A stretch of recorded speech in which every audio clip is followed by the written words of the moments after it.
Hey, welcome back. Now, are you wondering if I paid my electrical bills? Listen, in Gotham we don't have time to pay our bills. We're dodging juiced up super geniuses, answering riddles, dealing with avian villains who can't fly, and also we have cloudy, damp evenings, cold nights on the regular. And Gotham's idea of a one-star motel is lacking. All the rooms have big neon signs everywhere, right out the window. So since I can't get a second's rest, I'm going to give you my review of Batman Gotham City Chronicles. I'll tell you what I think and give you a high-level overview of how the game plays. But let me point out that this isn't a tutorial video on how to play the game or even how to set it up. I'll give you the info you need so that you can decide on whether or not you should pick this game up. Now, with that said, let's get started.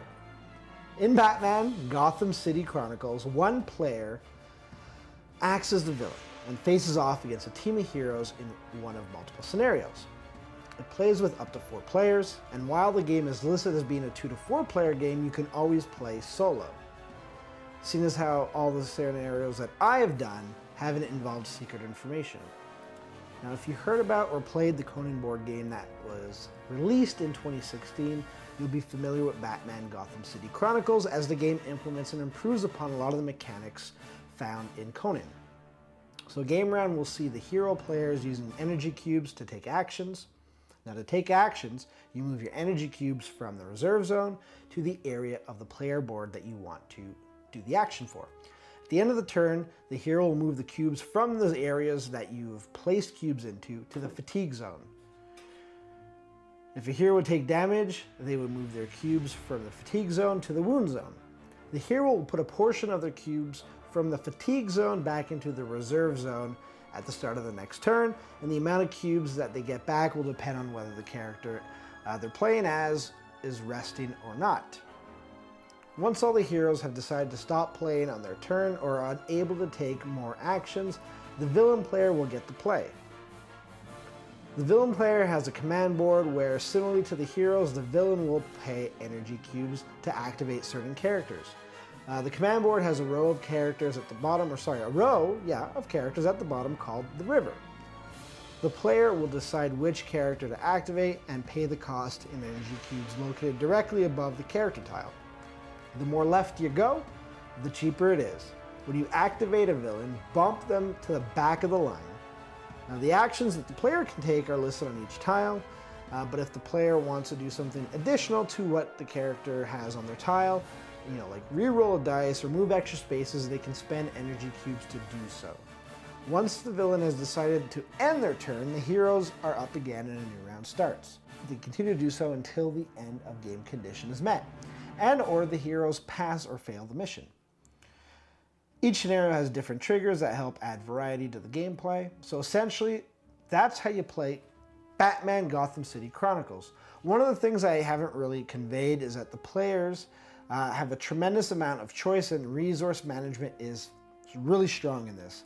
The game somehow manages to keep gameplay streamlined and flowing between players, while also providing you with enough choice on how to play each of your turns so that the game feels extremely satisfying throughout its entirety. Now, I really like the way the game lets you decide on how much to play on your turn. If you really push the limit of your character during one turn, you leave yourself vulnerable to accumulating wounds quite easily. Conversely, if you pick your spots and manage to really efficiently use your energy, you reduce the odds of getting wounded. Of course, if you don't do enough on your turn, you run the risk of failing to complete the objective. So there's a good give and take that happens throughout the game on each and every turn. The game also feels like a Batman game, and it's not just a reskin. The flavor comes through and it's incredibly enjoyable. I had a great time playing it. Felt like I was being Batman or being the villains. Now, the production value is through the roof. The miniatures are detailed, well crafted, and I kind of want to paint these. I've never painted them before, like them being miniatures, but it's something maybe I'll pay somebody to do it because they look so good. Also, the player boards are made out of cardboard, but they are double layered, they're sturdy, and I really like the way they feel. And moving cubes around the player board just feels great. Now, the villain command board is easily my favorite component. It's made from sturdy plastic and works really well. The villain tiles are never hard to remove, and keeping track of like the health of your supervillains is incredibly easy. On the game boards, oof, the game boards are so nice, and there's so many of them. I was kind of worried going into this game because I play a lot of HeroScape, and I didn't know if the lack of 3D terrain would have affected me. And you know, after all, our playgroup has been using like HeroScape as a means to have the superhero dice chucker for 8 years. So with that worry, I gotta say, it was nice not to build a board for 25 minutes. And don't get me wrong, the game isn't like a substitution for HeroScape. They're two separate games. I like both, and they're not even like close to gameplay. You know, you roll dice to attack, yeah, but there's a lot more going on in both. But yeah, they definitely both have a room in my collection. I'm extremely happy I got this game, and you know, it's more than a dice chucker. Don't think of this as a dice chucker, it really isn't.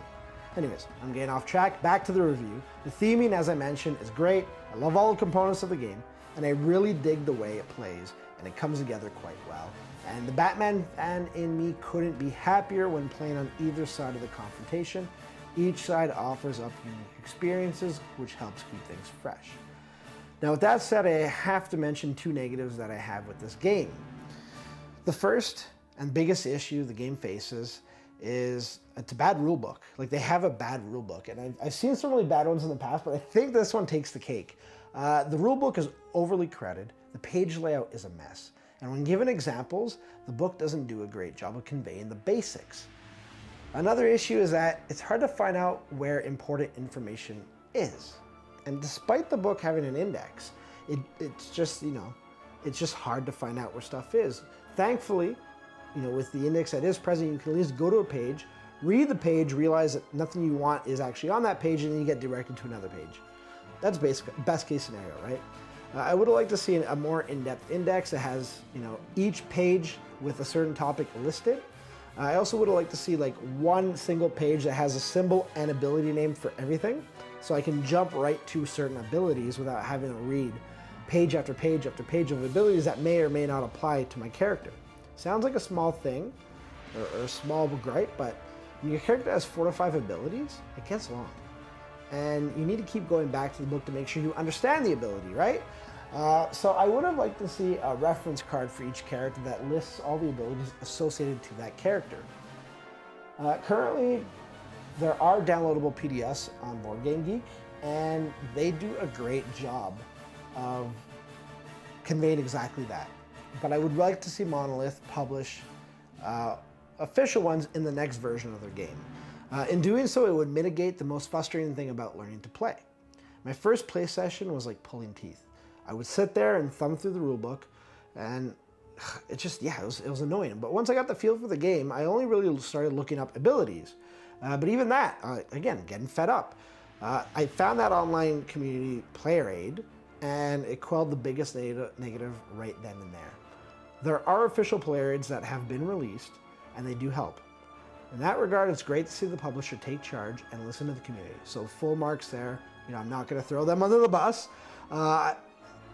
With that said, I don't think that this negative detracts from the game overall.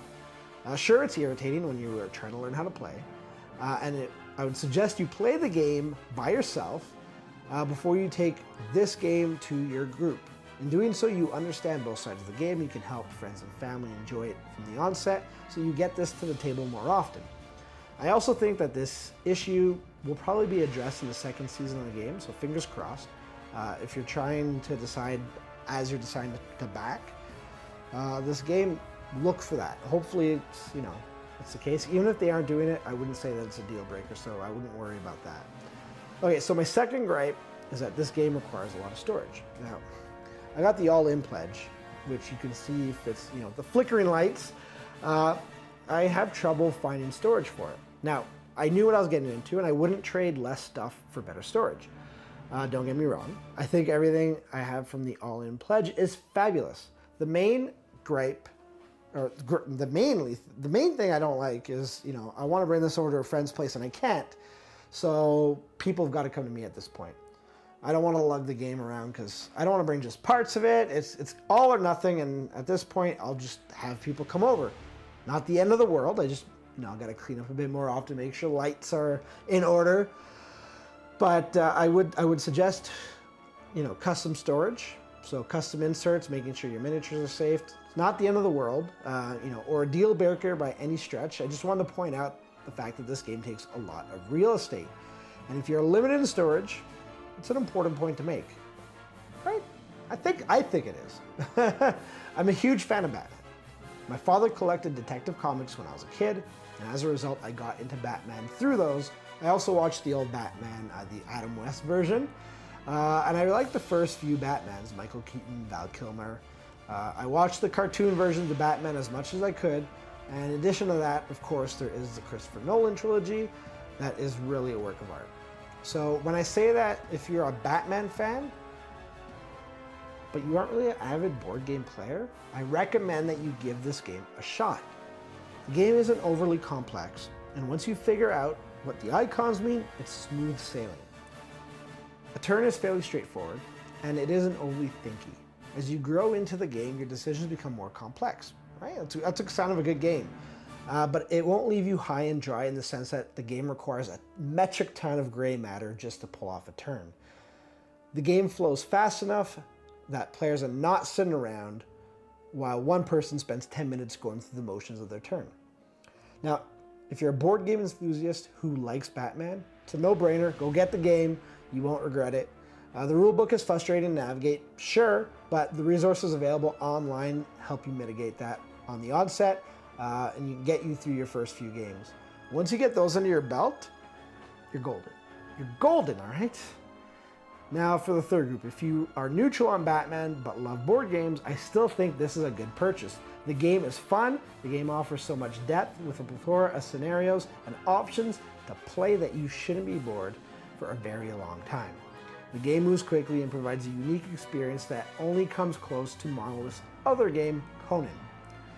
And if you don't like Batman, I'm not sure how you made it this far into the video. You probably won't buy it if, that's the case.